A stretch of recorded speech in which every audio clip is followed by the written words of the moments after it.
చాలా సంవత్సరాల క్రితం ఒక అడవికి దగ్గరగా ఉన్న చిన్న గ్రామంలో నీలిమ అనే అమ్మాయి ఉండేది.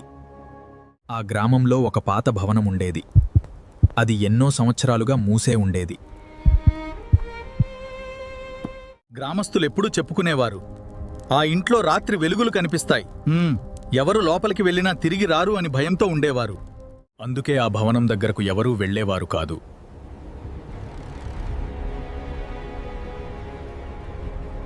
కాని నీలిమకి చిన్నప్పటినుంచే ఒక సందేహం ఉండేది. అసలు ఆ ఇంట్లో ఏముంది? ఒక పౌర్ణమి రాత్రి ఆమె ధైర్యం చేసి ఆ భవనం దగ్గరకు వెళ్ళింది. తలుపు నెమ్మదిగా తెరుచుకుంది. లోపలంతా దుమ్ముతో నిండిపోయింది. గోడల మీద పాత చిత్రాలు. చీకట్లో ఒక చిన్న దీపం మాత్రం వెలుగుతోంది.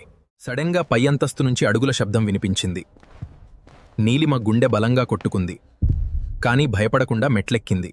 అడుగుల శబ్దం పైనుంచా? నేనొక్కదాన్నే కదా ఉన్నది. ఏమై ఉంటుంది? పైకి వెళ్ళగానే ఒక పాత గదిలో చిన్న పెట్టె కనిపించింది. దానిమీద ఇలా రాసి ఉంది, నిజం తెలుసుకోవాలంటే ఈ అద్దాన్ని చూడకు. ఆమె ఆశ్చర్యపోయింది. ఎందుకంటే పెట్టె పక్కనే ఒక పాత అద్దముంది. నిజం తెలుసుకోవాలంటే ఈ అద్దాన్ని చూడకు. ఆసక్తిని ఆపుకోలేక నీలిమ ఆ అద్దంలో చూసింది. ఒక్కసారిగా గది మొత్తం చల్లపడిపోయింది. అద్దంలో తన ప్రతిబింబం కనిపించలేదు. దాని బదులు ఏడుస్తున్న ఒక అమ్మాయి కనిపించింది. నన్ను ఇక్కడ బంధించారు.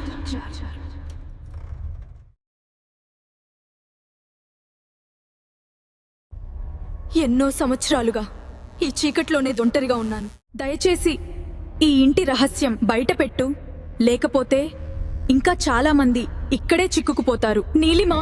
అంతలోనే ధడ! నీలిమ భయంతో నెమ్మదిగా వెనక్కి తిరిగింది. కాని అక్కడది ఎవరూ లేరు. పౌర్ణమి రాత్రుల్లో మాత్రం ఆ అడవి వైపు నుంచి ఇప్పటికీ అడుగుల శబ్దాలు వినిపిస్తూనే ఉంటాయి. కానీ పౌర్ణమి రాత్రుల్లో మాత్రం ఆ పాత ఇంటిది కిటికీలో ఇప్పటికీ